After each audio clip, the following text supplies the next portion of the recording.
Kathy. You'll be getting a sesh in a couple of weeks.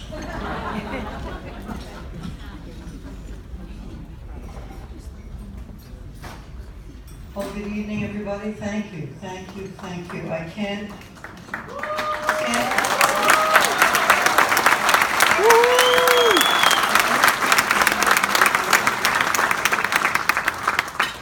I do want to thank my family.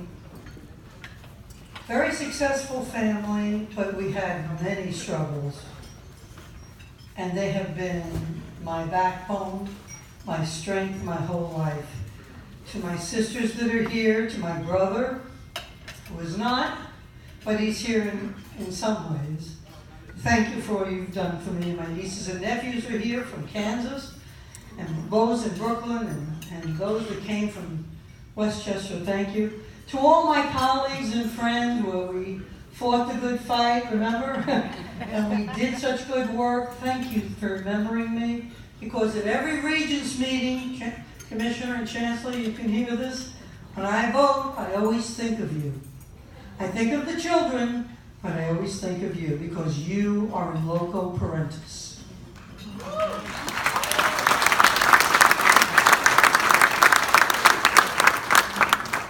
I will be brief, I promise. The Irish are known for valor. So I'm, all right. I'm not going to recount history with the Irish. They are known for valor. And again, it was repeated last week when a young man named Kevin Shea, no relation, who his neck was broken while serving in the fire department during the World Trade Center crisis. And that man donated his kidney to a teacher on the West Coast, someone he never knew, never met. I thought to myself, what a life of service. So before I begin my speech, I have to remember the valor of the Irish. And Kevin Shea, I want to remember today.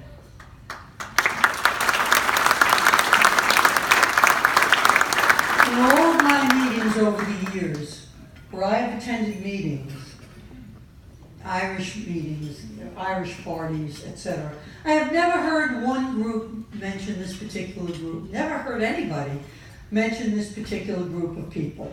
Never once. But I'm going to mention them tonight. The Irish immigrant teachers of the 1920s all the way to the 1960s were unbelievable. They were fantastic. Some of them are here tonight. They may not admit it, but they were teachers in the 1960s. They were fantastic. The achievement of their students was recognized. They affected generation after generation. They were strict. They had a good sense of humor. But the critical dimension about the Irish immigrant teachers, and they were all women. The men were the principals. They were all women. But the critical dimension was, it wasn't a job for them. It was their life's work. And they ought to be applauded because they became the cornerstone, the foundation for the New York City Schools Department of Education today. And I would like a round of applause for them. So what does it mean to be Irish?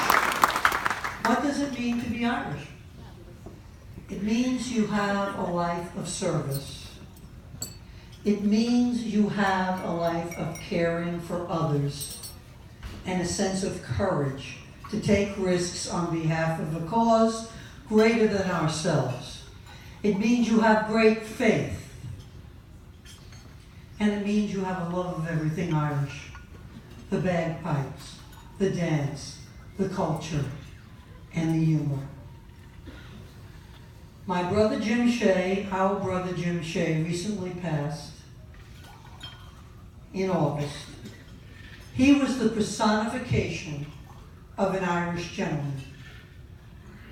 He had a life of service, honestly, a life of service. He also had a life of courage, especially toward the end of his life, when he had many, many physical challenges.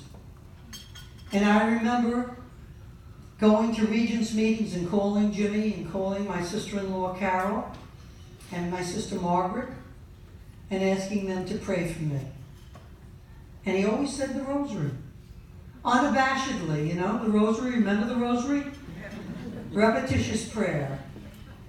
And he said it for me every single time. And they said it, I think, every night for maybe a week when I was at the Regents meetings.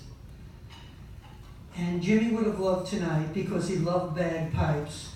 He loved everything Irish. But as his youngest sister gets this award, I feel like, I don't think my brother got an award. But if he were to get an award, if Jimmy were here today, and somehow I feel he is, he would have gotten an award for a life well spent.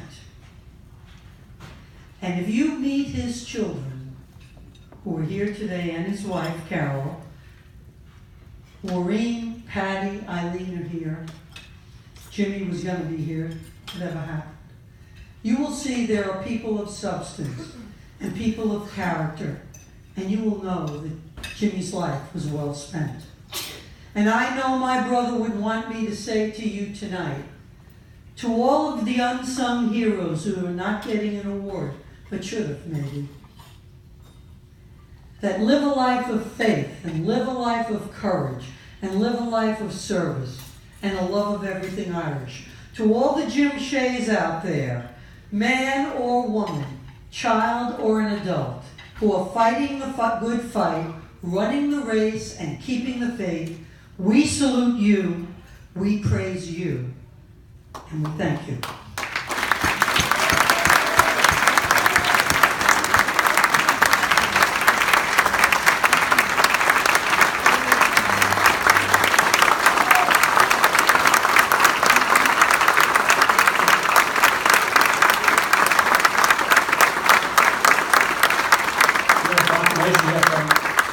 Senator Joseph Abadana from Queens, 15th Senate District.